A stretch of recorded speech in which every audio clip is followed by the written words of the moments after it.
Hello masters. ఎన్నో జన్మలు ఎందరో మాస్టర్స్ బుక్ రీడింగ్ సెషన్ కి స్వాగతం. గత కొన్ని వారాలుగా మనము ఈ బుక్ రీడ్ చేసుకుంటున్నాము. క్యాథరిన్ యొక్క ఎన్నెన్నో జన్మల గురించి తెలుసుకుంటున్నాము. ఆ జన్మల్ని పరిశీలిస్తూ డాక్టర్ బియాన్ గారు కొత్త కొత్త సిద్ధాంతాలు అంటే ఆయనకు కొత్త సిద్ధాంతం కర్మ సిద్ధాంతమే, కానీ ఆ కర్మ సిద్ధాంతాన్ని కూడా ఎంత విపులంగా ఆయన నేర్చుకుంటున్నారు, ఎంత విపులంగా మనకు మళ్ళీ ఈ సిద్ధాంతం అనేది ఎంత నిరూపితమైనది అనేది మనకు చెబుతూ ఉన్నారు.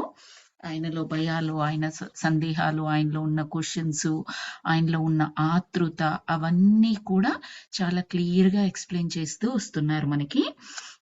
మనం లాస్ట్ క్లాస్ లో ఎక్కడున్నాము అంటే, క్యాథరిన్ ఆమె తండ్రి ఆమెను ఎలా ఈ జన్మలోనే, క్యాథరిన్ యొక్క ఈ జన్మలోనే, ప్రస్తుతం జన్మలోనే ఆయన తండ్రి కాస్త ఆల్కహాలిక్, తాగుబోతూ వాళ్ళ మమ్మీని సతాయిస్తూ ఉంటారు. ఈ అమ్మాయిని, వీళ్ళ అన్నయ్యని కూడా సతాయించడము అవన్నీ మనము తెలుసుకున్నాం కదా. ఎందుకు సతాయిస్తూ ఉంటారంటే, వాళ్ళ అన్నయ్యది ఏంటి అంటే పెళ్లి కాక ముందరే పుడతాడా అనుకోకుండా, అన్ఎక్స్పెక్టెడ్ గా. అందుకని ఆయనకు he was not ready. So అందుకని అన్నయ్య మీద కోపము, అలాంటి విషయాలన్నీ క్యాథరిన్ కి యోగ నిద్రలో తెలుస్తూ ఉంటాయన్నమాట. అవన్నీ తెలుసుకుని డాక్టర్ బ్రియాన్ గారు చాలా ఆశ్చర్యపోతారు. అసలేంటి ఇప్పుడు ఈమె క్లియర్ అవుతోంది, ఎలా తెలుస్తోంది? ఆవిడ కొన్ని చెప్పే విషయాలు ఏంటి అంటే, బయట ఆవిడ క్యాథరిన్ మామూలుగా యోగ నిద్రలో కాకుండా మామూలుగా ఉన్నప్పుడు ఆమె మనస్తత్వం ఎలా ఉంటుందో దానికి అస్సలు సరితూగదన్నమాట. అంటే ఈయన ఏం రూఢి చేసుకుంటారు అంటే, యోగ నిద్రలో ఉన్న క్యాథరిన్ మామూలు క్యాథరిన్ లాగా కాదు, అక్కడ మాస్టర్స్ ఏదైతే పలికిస్తున్నారో అది పలుకుతోంది, అవన్నీ వాస్తవాలే అని ఆయన తెలుసుకుంటూ ఉంటారన్నమాట డాక్టర్ బ్రియాన్. అయితే లాస్ట్ వారం మనం ఎక్కడ స్టాప్ చేసుకున్నాము అంటే, ఇప్పుడు ఆమె తండ్రి ఆమెను బాధలు పెడుతున్నారు, అందుకు కారణాలు ఇప్పుడు తెలిసి వస్తున్నాయి, ఆయన ఎన్నో గుణపాఠాలను నేర్చుకోవాల్సి ఉంది అని నేను అన్నాను ప్రశ్నించబద్దుతో. డాక్టర్ గారు అన్నారనమాట క్యాథరిన్ తో. అప్పుడు క్యాథరిన్ ఏమంటదంటే, అవును ఆయన నేర్చుకుంటాడు, అంటే వాళ్ళ నాన్నగారు నేర్చుకుంటారు అని చెప్తుంది. తర్వాత మళ్ళీ ఈయన ఏమంటారంటే, దేన్ని నేర్చుకోవాలి ఆయన, మీ నాన్నగారు దేన్ని నేర్చుకోవాలి అని క్యాథరిన్ ని ప్రశ్నిస్తారు. అప్పుడు ఆమె ఏమంటదంటే, ఆయన ఏం నేర్చుకోవాలో నాకు చెప్పబడడం లేదు, నాకు ఆవశ్యకమైన అంటే నాకు అవసరమైన విషయాలను గురించి మాత్రమే చెబుతున్నారు. మనం లాస్ట్ క్లాస్ లో చర్చించుకున్నాము, జ్ఞానం అనేది మనకు మాత్రమే, మనకు మాత్రమే ఇవ్వబడుతుంది. చిన్న పిల్లలు, అతి చిన్న పిల్లలు ఉంటే మాత్రమే వాళ్ళకు సంబంధించిన దాంట్లో మనకు భాగం ఉంటుంది, కానీ ఒకసారి పిల్లలు పెద్దగా అయిన తర్వాత వాళ్ళకు సంబంధించిన జ్ఞానం వాళ్ళే తెలుసుకోవాల్సి ఉంటుంది కంప్లీట్ గా. దానికి మనం గైడ్ చేయొచ్చు, వాళ్ళకి ఇన్పుట్స్ ఇవ్వచ్చు, ఆ సలహా ఇవ్వచ్చు, కానీ వాళ్ళ కర్మ మీరు తీసుకోలేరు, వాళ్ళ జ్ఞానం మీరు సాధించడం ద్వారా వాళ్ళు ఆ కర్మ నుంచి విముక్తి పొందడం అనేది జరగదన్నమాట. సో నాకు అవసరమైన విషయాలు మాత్రమే మాస్టర్స్ చెప్తున్నారు. ప్రతి మనిషి తనకు సంబంధించిన జ్ఞానం కోసమే కృషి చేయాలి. మనం నేర్చుకోవాల్సిన పాఠాలను మాత్రమే నేర్చుకోవాలి, ఒక్కొక్కటిగా క్రమక్రమంగా. ఆ తర్వాత మాత్రమే ఇతరులకు ఏ పాఠాలు అవసరమవుతాయో తెలుసుకోవచ్చు. తర్వాత మాత్రమే అంటే అక్కడ గైడ్ గా ఉన్నప్పుడు, ఇప్పుడు మన బ్రహ్మర్షి పితామహ పత్రిజీ ఉన్నారు, ఆయన ఇలా చూస్తూనే థర్డ్ ఐ మాస్టర్ కాబట్టి ఇలా చూస్తూనే ఎవరెవరికి ఏ జ్ఞానం అవసరము, ఎవరెవరికి ఏంటి ఆయన చెప్పేయగలరు. ఎందుకంటే ఆయనకు కావలసిన జ్ఞానంలో ఆయన నిష్ణాతులై ఉన్నారనమాట. ఆయన ఇప్పుడు ఒక మార్గదర్శిగా వచ్చారు, ఒక గైడ్ గా వచ్చారు, మనకు బోధించడానికి బోధకుడుగా వచ్చారు. సో అలాంటి బోధకుల విషయంలో తప్పిస్తే మిగతా వారందరూ కూడా వారు నేర్చుకోవాల్సి ఉంటుందన్నమాట క్రమక్రమంగా. ఆ తర్వాత మాత్రమే వేరే వాళ్ళకి నేర్పించడానికి అర్హులవుతారు. ఆ మనిషిలో ఏ లోపాలు ఉన్నాయో, మనలో ఏ లోపాలు ఉన్నాయో తెలుసుకోవచ్చు, మనం పరిపూర్ణులుగా తయారయ్యేంత వరకు. ఎవరితోనూ ఏ సంబంధము లేనట్లు మాట్లాడుతుంది క్యాథరిన్. ఆవిడకు అసలు ఏం సంబంధం లేనట్లుగా యోగ నిద్రలో ఎవరో చెబుతుంటే ఈవిడ ద్వారా ఆ మాటలు పలుకుతున్నాయన్నమాట. తర్వాత ఏం చెప్తుందంటే, ఆయన నాకు అస్వస్థతను తెప్పించి వేస్తున్నారు, మా నాన్నగారు నాకు అనారోగ్యం కలిగేటట్లుగా చేస్తున్నారు.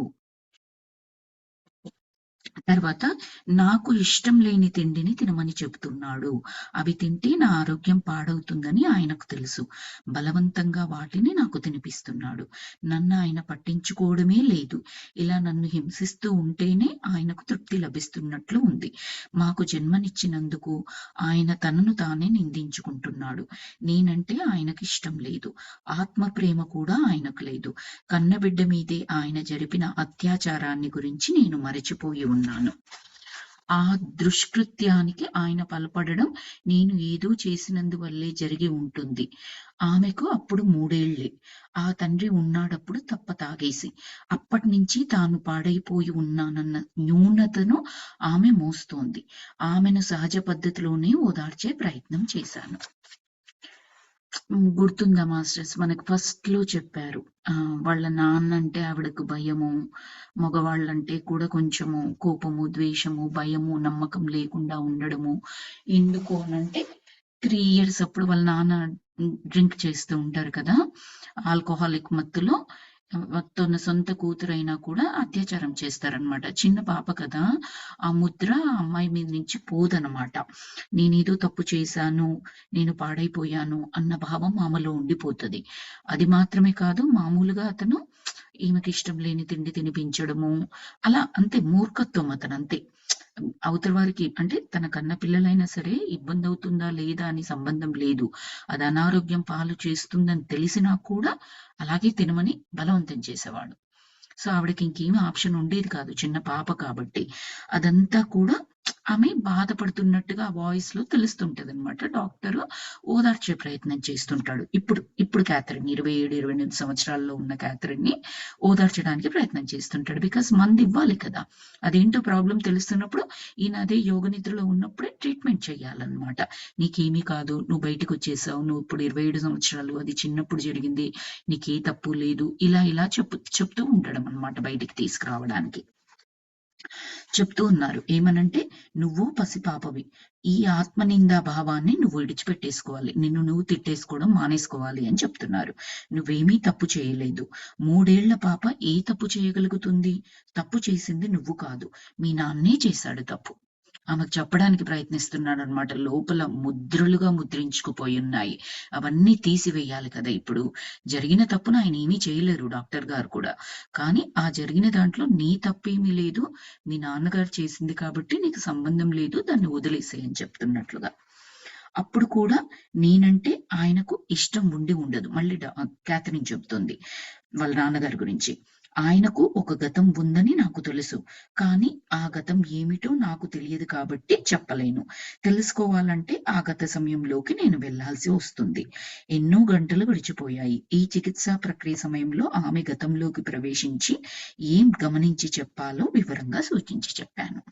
క్యాథరిన్ ఏమంటుందంటే, ఇప్పుడు ఆమె ఫ్రీక్వెన్సీ, వైబ్రేషన్ పెరుగుతూ ఉంది కదా! ఏమంటుందంటే, మా నాన్నగారికి నేనంటే ఇష్టం ఉండి ఉండదు.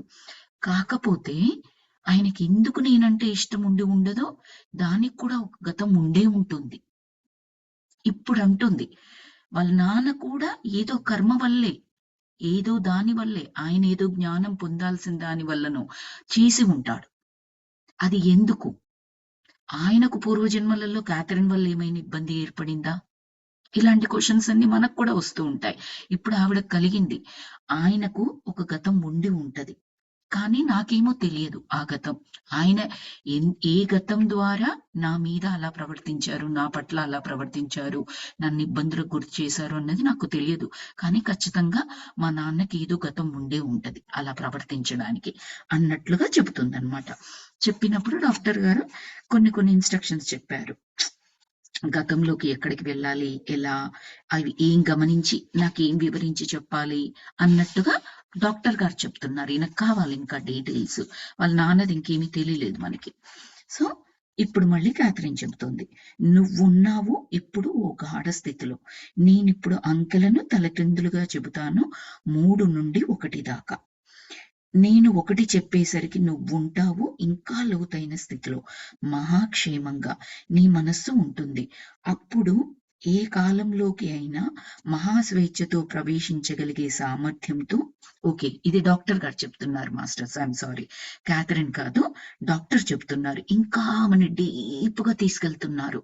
డీప్గా తీసుకెళ్ళి నేను అంకెల్ లెక్క పెడతాను, నేను అంకెల్ లెక్క పెడుతూ ఉన్నప్పుడు 3 నుంచి 1 వచ్చేంత వరకు ప్రశాంతంగా, అంటే 3, 2, 1 అని అంటూ ఉన్నప్పుడు నువ్వు మెల్లమెల్లగా ప్రశాంతంగా గాఢ స్థితిలోకి వెళ్తావు. మనసు హాయిగా ఉంటుంది, స్వేచ్ఛగా ఉండగలుగుతావు. అప్పుడు నీ తండ్రితో తొలి సంబంధం ఎప్పుడు ఏర్పడిందో ఆ సమయాంతరంలోకి నువ్వు వెళ్తావు. ఇన్స్ట్రక్షన్ చూడండి ఎంత బాగా చేశారో. తొలి సంబంధం అంటే ఏంటంటే అసలు తండ్రి కూతురు, ఇప్పుడు క్యాథరిన్ వాళ్ళ తండ్రి అసలు ఏ జన్మతో స్టార్ట్ అయ్యారు, ఎలా స్టార్ట్ అయ్యారు, అక్కడ తండ్రి కూతుళ్ళ, ఫ్రెండ్సా, అన్న చెల్లెళ్ళ, భార్యాభర్తలా, ఎలా స్టార్ట్ అయ్యారు, అక్కడికి వెళ్ళేట్టుగా ఇన్స్ట్రక్షన్స్ ఇస్తున్నారు అనమాట. నీ తండ్రితో తొలి సంబంధం ఎప్పుడు ఏర్పడిందో ఆ సమయ అంతరంలోకి నువ్వు వెళ్తావు. నీ మీద జరిగిన అత్యాచారానికి కారణం ఏమిటో తెలుసుకునే సమయంలోకి నువ్వు వెళ్ళి చూస్తావు. నేను 1 అని చెప్పేసరికి ఆ సమయంలో నువ్వు ఉంటావు. నీకు ఇది సాధ్యమే.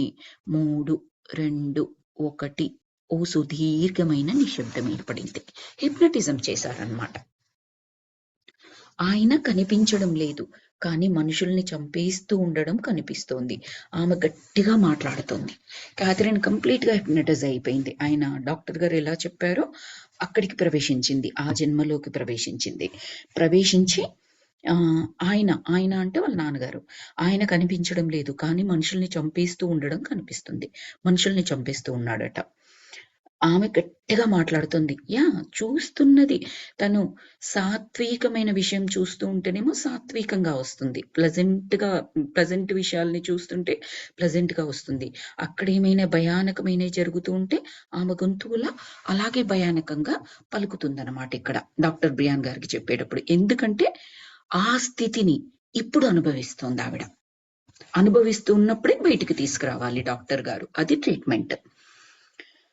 ఆమె గట్టిగా మాట్లాడుతోంది గద్గద స్వరంతో. కర్మను పూర్తి చేసుకోని మనుషుల్ని మనం చంపేయకూడదు, కానీ మనం అదే చేస్తున్నాము. మనకు ఆ హక్కు లేదు.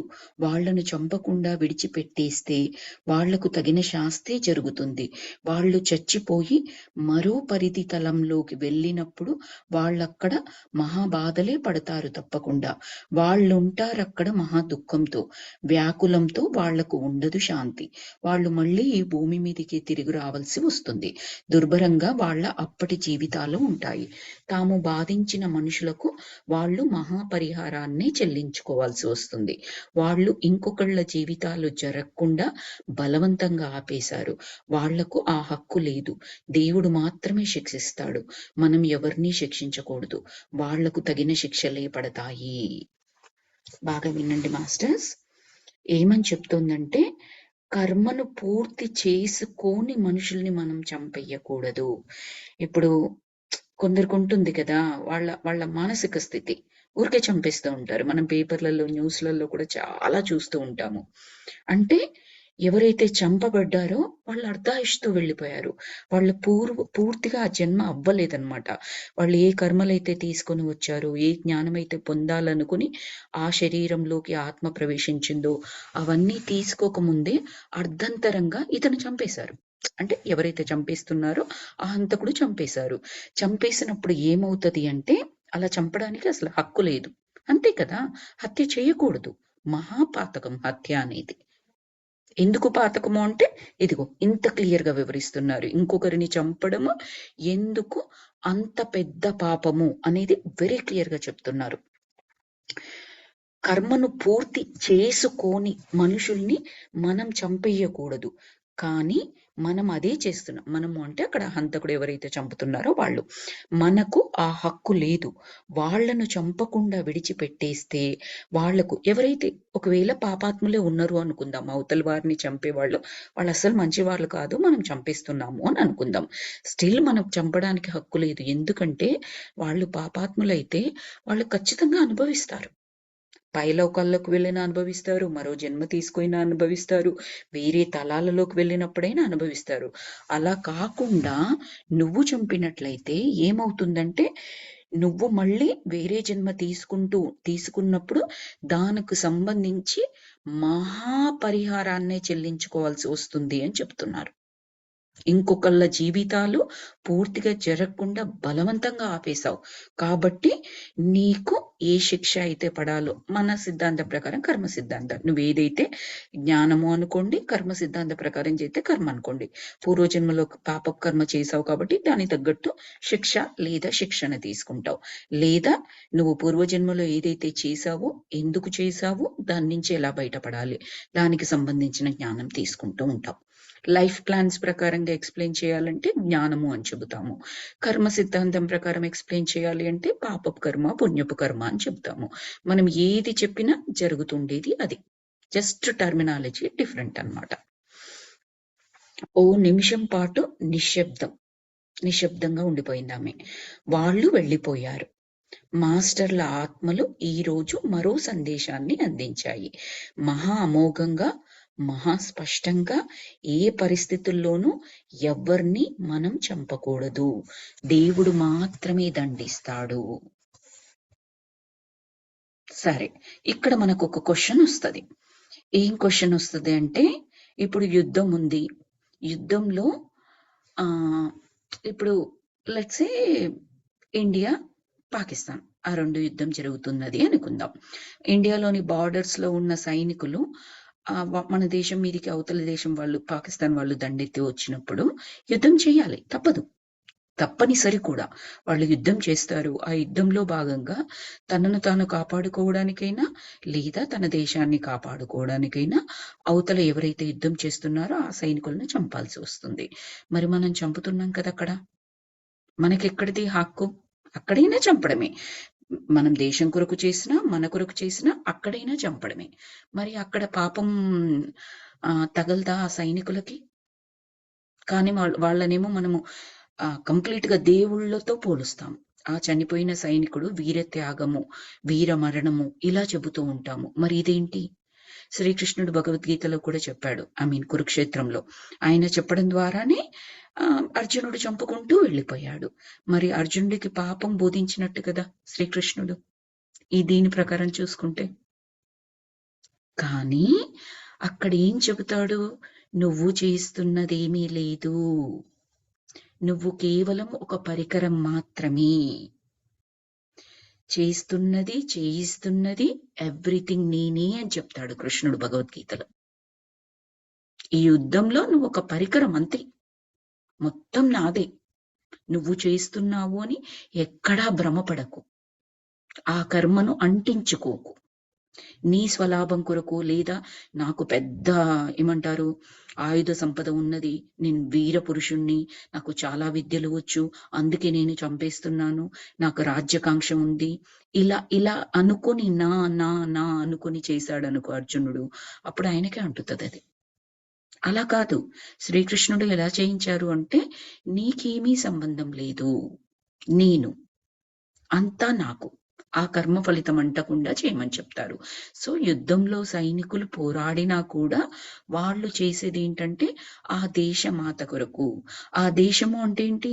అది కూడా భగవంతుడే. వాళ్ళు వాళ్ళ కొరకు చెయ్యట్లేదు, నేను చేస్తున్నాను అని చెయ్యట్లేదు. ఆ ఫలితం వాళ్ళు తీసుకోవట్లేదు. కాబట్టి యుద్ధంలో చనిపోయినప్పుడు వీరమరణము అంటారు, స్వర్గం ప్రాప్తిస్తుంది అని చెప్తారు. సో అది మనం ఇక్కడ గుర్తుపెట్టుకోవాలి. మనము చేయాల్సిన అవసరం వచ్చి చేసినప్పుడు కేవలం మన స్వార్థం కొరకు కాదు, అవతల వాడు తప్పు చేస్తున్నాడు, నా చేతిలో కత్తి ఉంది, నేను దూర్ చేస్తాను, అలా కాదు. మనము మన కొరకు కాకుండా అవతల వారు తప్పు చేసినా సరే దానిని మనము ఖండిస్తున్నా, మనం దాన్ని వాళ్ళని చంపేస్తున్నా కూడా మనము కాదు చేసేది, ఆ దైవము అని అనుకుని చేసినప్పుడు అది మనకి ఏ మాత్రం అంటదన్నమాట. అంతే ఫిలాసఫీ.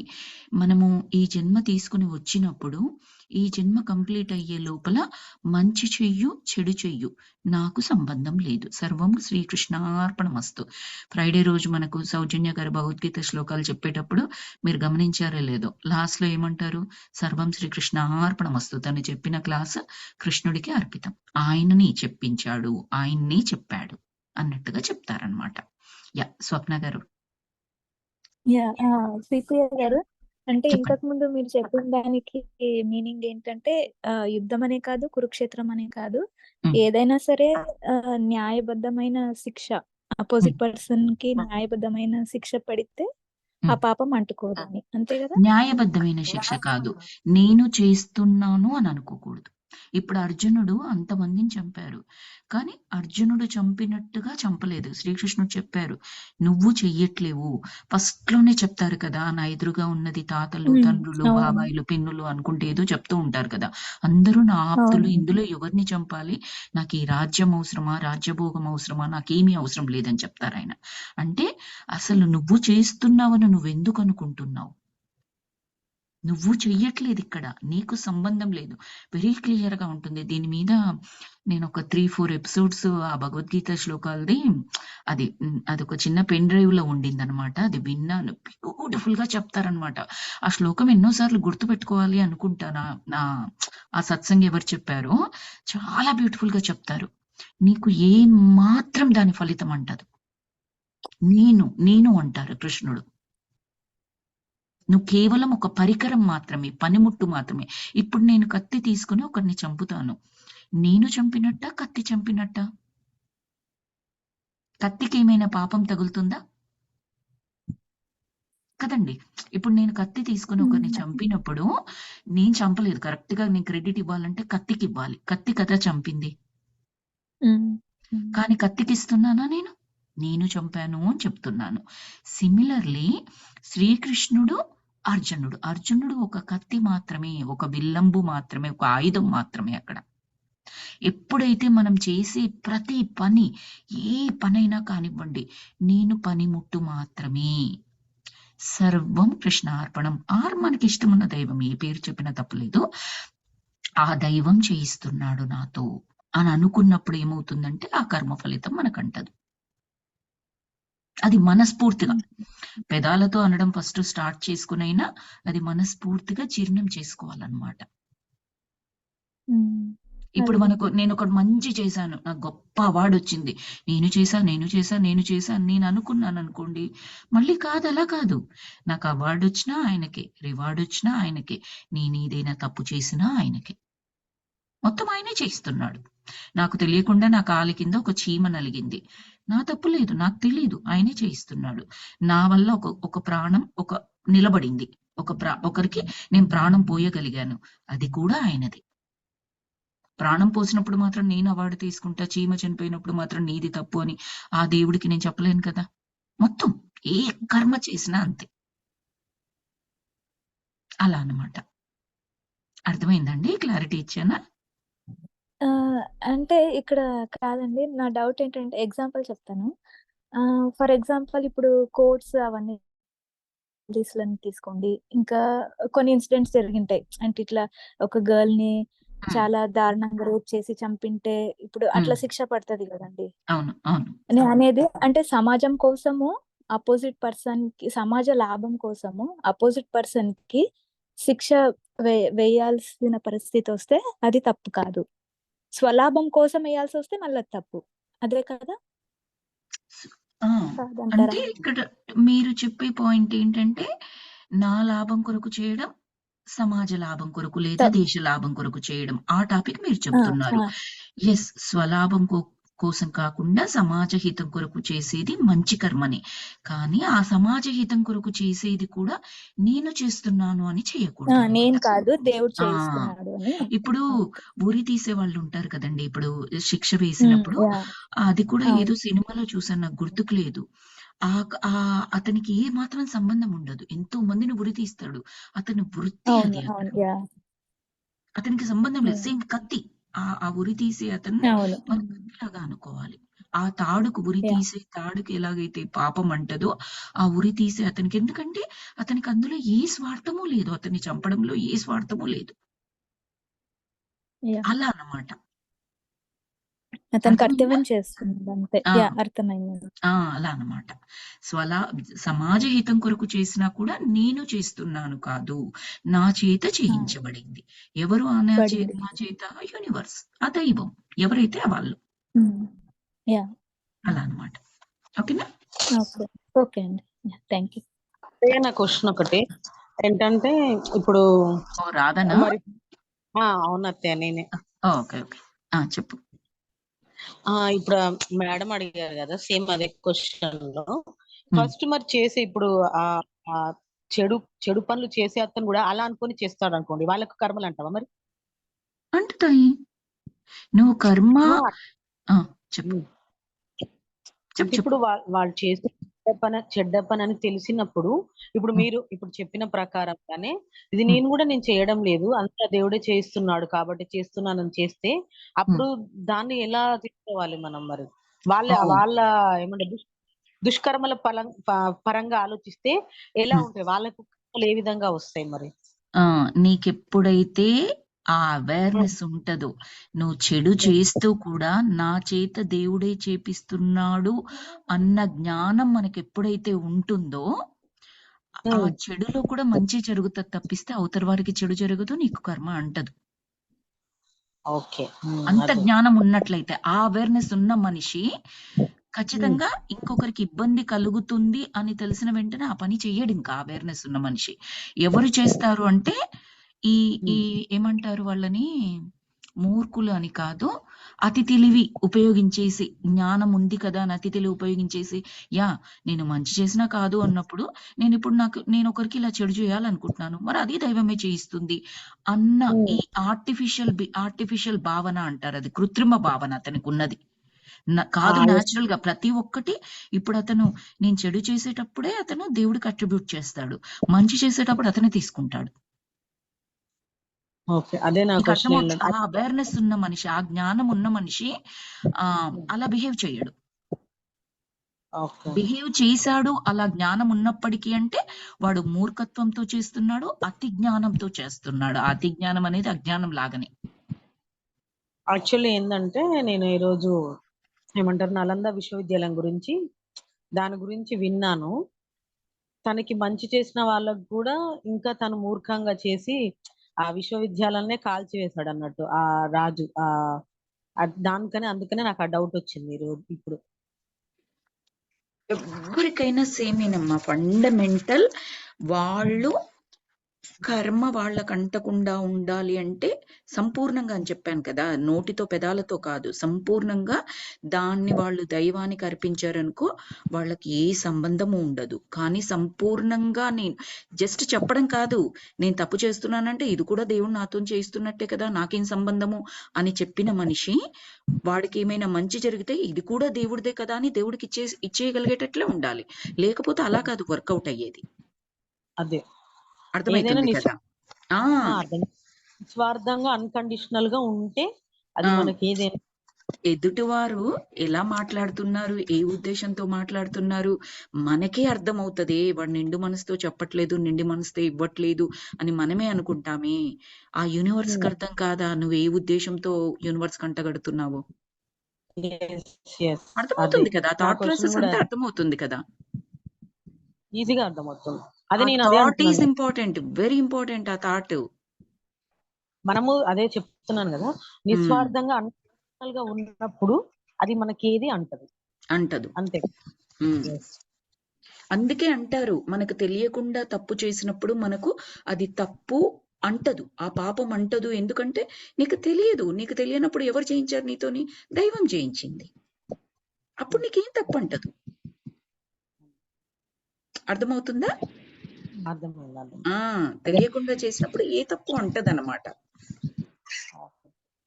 మనం ఎదుటి వాళ్ళకి ఎందుకంటే కొందరి విషయంలో ఇప్పుడు కొందరు అది తప్పు అనుకుంటారు, కొందరు రైట్ అనుకుంటారు కదా. ఆ టైంలో అన్నట్టు ఆ మిడిల్ లో ఉన్నప్పుడు మనం తీసుకునే జ్ఞానాన్ని బట్టి ఉంటది కాబట్టి సఫర్ అవుతుంది కొంచెం అట్లా అని అడుగుతున్నా. అట్లా ఉమ్, దాని గురించి. యా. ఇప్పుడు నేను చూశాను కొంతమంది ఇదేంటంటే అతి తెలివితోని వాళ్ళు చేసేసి మరి అంతా దైవమే అన్నప్పుడు, మరి నేను ఇప్పుడు చెడు చేశాను అది కూడా దైవం ఖాతాలోకి వెళ్ళిపోతుంది కదా, అది అతి తెలివితో మాట్లాడటం అదే. అట్లన్నమాట. ఓకే, ఓకేనా? Thank you. ఓకే, అర్థమైంది. సరే. సో ఓ నిమిషం పాటు నిశ్శబ్దం. వాళ్ళు వెళ్ళిపోయారు. మాస్టర్ల ఆత్మలు ఈరోజు మరో సందేశాన్ని అందించాయి. మహా అమోఘంగా, మహాస్పష్టంగా, ఏ పరిస్థితుల్లోనూ ఎవరిని మనం చంపకూడదు. దేవుడు మాత్రమే దండిస్తాడు. క్యాథరిన్, దేవుడు మాత్రమే దండిస్తాడంటే దేవుడు ఎవరి త్రూ దండిస్తాడు? మన త్రూనే దండిస్తాడు. ఆయన ఏం కిరీటాలు పెట్టుకొచ్చి, గదేసుకొచ్చి, సుదర్శన చక్రం పెట్టుకొచ్చి డైరెక్ట్ గా నిలబడి చంపడు. ఇప్పుడు పాకిస్తాన్ వాళ్ళు వచ్చి అన్యాయంగా మన వాళ్ళని చంపారు అని అనుకుందాం, జస్ట్ ఫర్ ఎగ్జాంపుల్. అప్పుడు దేవుడు ఎలా చంపిస్తాడు వాళ్ళని? మన ఇండియన్ సైనికుల రూపంలో. కానీ ఆ ఇండియన్ సైనికుడికి ఏం అవేర్నెస్ ఉండాలి?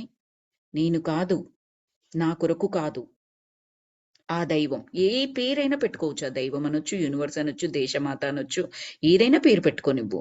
నా కొరకు కాదు, నేను కాదు చేసింది, నా చేత చేయించబడింది అన్న స్పృహ కలిగి ఉండాలన్నమాట. అలా చేయించేది, అక్కడ చేసేది ఆ దైవమే.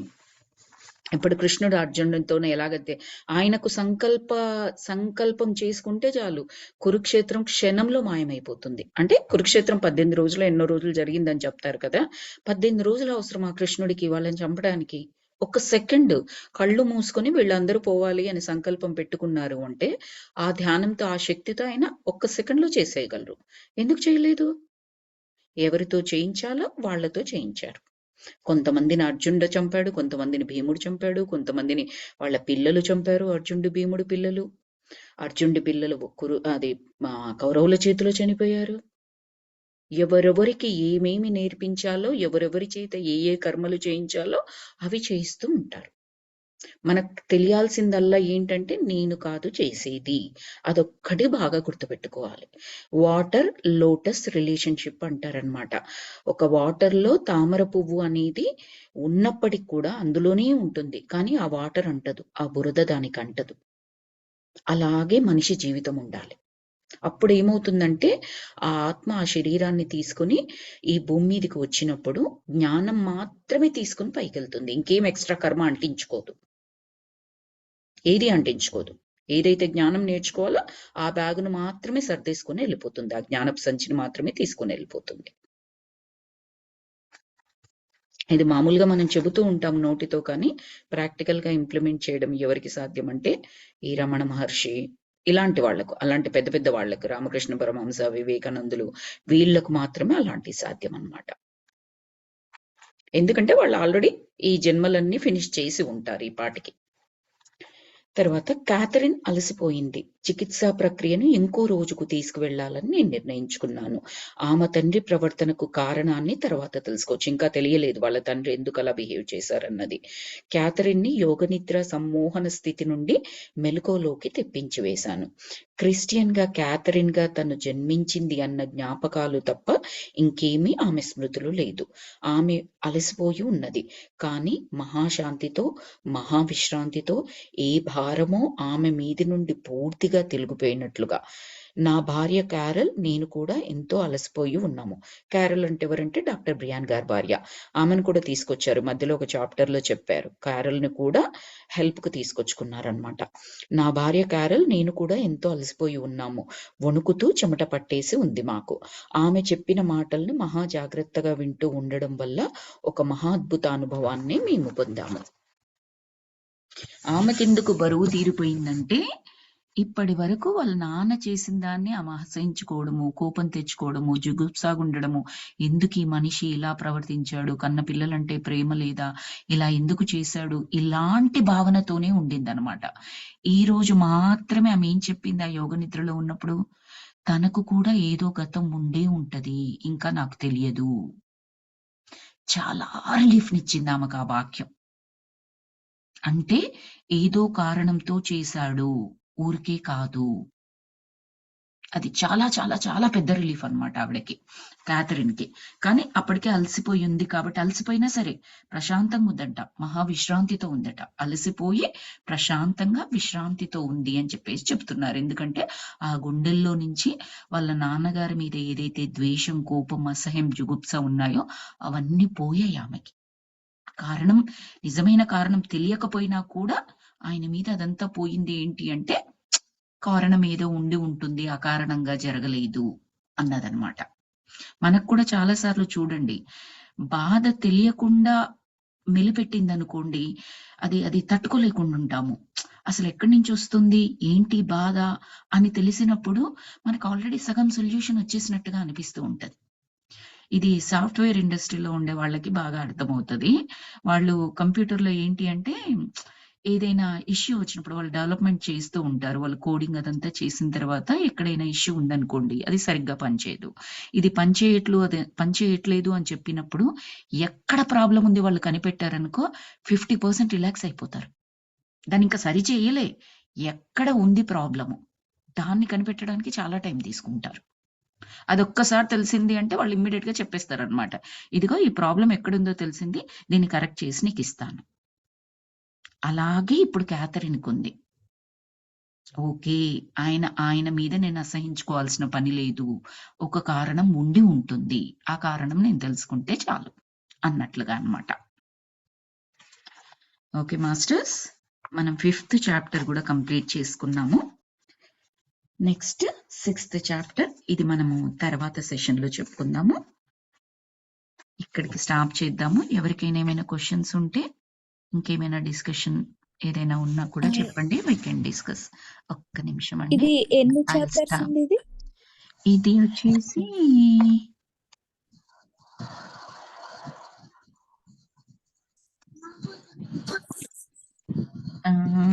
15 ఓకే. ఉండండి. ఇంకా ఉన్నట్టున్నాయి.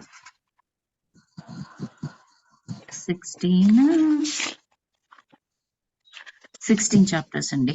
కానీ లాస్ట్ లో చాప్టర్స్ కొంచెం చిన్నగానే ఉన్నట్లున్నాయి. మనం 5th చాప్టర్ అయిపోయింది ఇప్పుడు. ఓకే. ఇవన్నీ ఓకేనా? బుక్స్ అండి, పీడిఎఫ్? ఇది మరి పీడిఎఫ్ కూడా ఉండొచ్చేమో అండి, నేను వెతకలేదు. నా దగ్గర బుక్ ఉందన్నమాట. మీ దగ్గర బుక్ ఉందా? ఓకే. పీడిఎఫ్ ఉండొచ్చేమో, మరి నేను చూస్తాను. అంటే మీరు ఇవన్నీ ఇండియా నుండి తెప్పించుకుంటారా అండి ఇవన్నీ? లేదు, ఇంతకుముందు నేను చదివిన బుక్స్ పీడిఎఫ్ నుంచి. ఈ బుక్ నేను మొన్న ఓకే. డిసెంబర్ లో ఇండియాకి వచ్చినప్పుడు నాకు నా ఫ్రెండ్ గిఫ్ట్ చేసిందన్నమాట. ఓకే. అంటే స్పిరిచువల్ బుక్స్ అని అలా దొరుకుతాయా అండి మార్కెట్‌లో? దొరుకుతుంది. Light workers Amazon. వాళ్ళు చాలా మంది సేల్ చేస్తారు. మనకు లైట్ వర్కర్స్ టీవీ ఛానల్ ఒకటి ఉంటుందన్నమాట. నేను అది మీకు ఇప్పుడు చాట్ బాక్స్ లో పెడతాను. మీరు ఆ నెంబర్ నోట్ చేసుకోండి. వాళ్ళకి ఫోన్ చేస్తే మీకు అన్ని బుక్స్ దొరుకుతాయి. వాళ్ళు ఎప్పుడెప్పుడు ఎగ్జిబిషన్ లాగా కూడా పెడతారు. మొన్న డిసెంబర్ లో మా ధ్యాన మహాచక్రం అని చెప్పేసి జరిగింది కడతాల్ దగ్గర. అక్కడ అందరూ స్టాల్స్ పెట్టుకుంటారన్నమాట. అక్కడ తీసుకున్నది బుక్. ఓకే. కానీ నేను మీకు ఇస్తాను. జస్ట్ వాళ్ళు చాలా తక్కువగానే ఉంటాయండి ప్రైజెస్ అన్నింటికి. తర్వాత మీకు షిప్పింగ్ చార్జెస్ కూడా 100, 150 ఎంతో ఉంటుంది. వాళ్ళు మీకు అన్ని పోస్ట్ చేస్తారు, ఇంటికి పోస్ట్ చేస్తారు. ఓకే అండి. డీటెయిల్స్ పెట్టండి, చూస్తాను అంతే. షూర్. యాక్చువల్‌గా నేను మీకు ఇప్పుడు ఇస్తాను, రాసుకోండి. రాసుకోవడానికి అవుతుందా మీకు? రాసుకుంటాను. ఒక్క నిమిషం పెన్. ఓకే. అండి చెప్పండి. ఒక్క నిమిషం. లైట్ వర్కర్స్ టీవీ దాంట్లో రామాంజనేయులు సార్ అని ఉంటారు. ఆ సార్ దగ్గర అన్ని స్పిరిచువల్ బుక్స్ దొరుకుతాయి. ఒకసారి పెడతావమ్మా రాధా? నెంబర్ పెట్టవా? నీ దగ్గర ఒక్క ఉందా? నిమిషం. పెట్టు. ఉంది. జస్ట్ వెయిట్ చూస్తున్నాను. సరే, నేను రికార్డింగ్ స్టాప్ చేస్తున్నాను. ఓకే.